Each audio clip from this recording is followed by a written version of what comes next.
Yeah, why do I have this? Why do you think? That's a great question. It's from our neighbor. It is from our neighbor, that's right. That probably says a few things. Because I don't fish. Yeah, Daniel, what are you saying? I fish. You fish? Who else fishes? Any other folks fish in here? Yeah, you fish a little bit. That's great. So, yes, this is a net.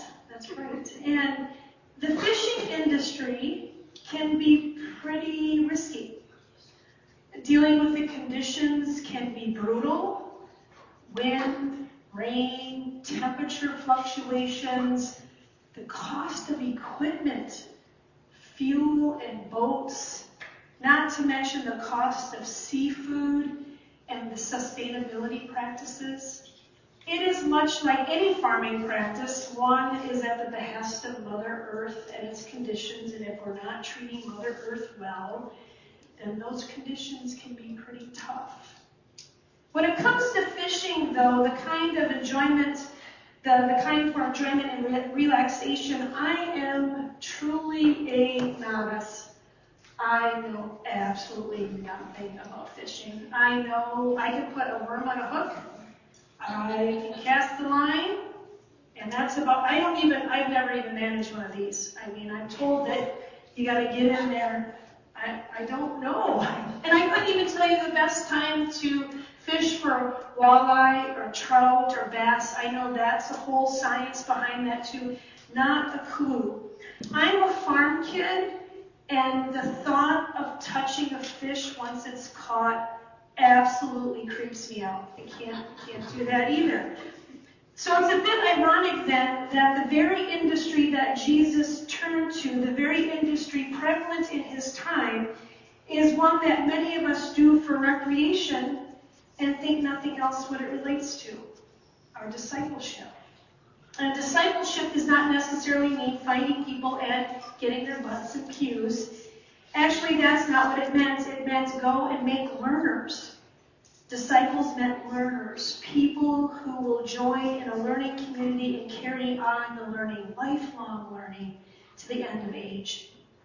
These disciples were initially called by Jesus in the gospel reading this morning, and they were professional fishers. They knew what to do with this sort of thing, and in fact, their nets were a whole lot bigger.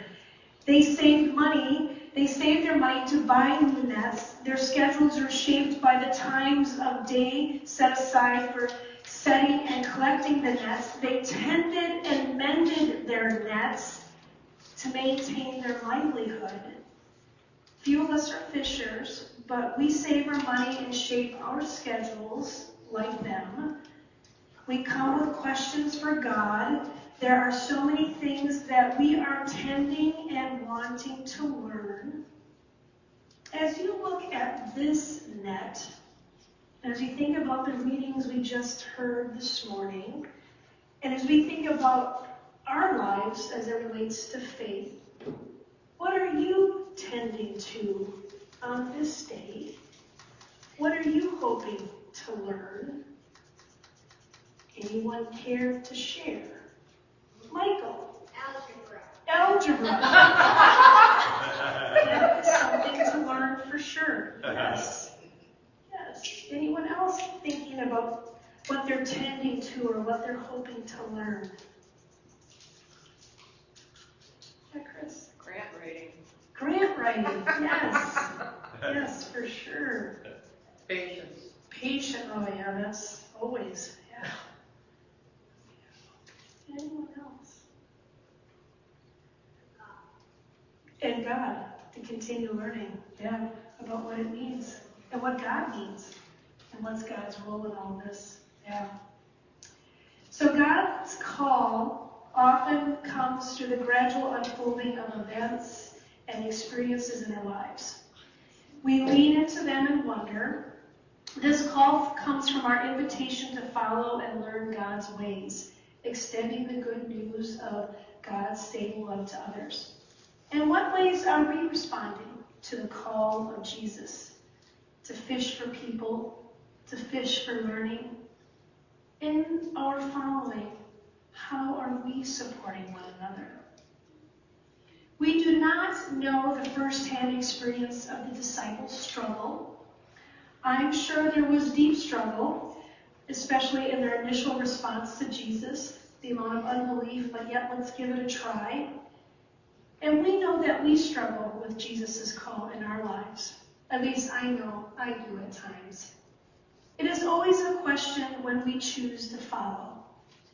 Let us be mindful of our hesitations as we respond to God's call on our lives and revisioning God's call as a gift as well as a challenge.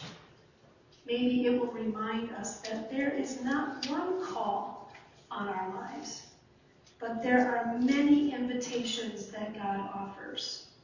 Invitations that we don't always have to RSVP to.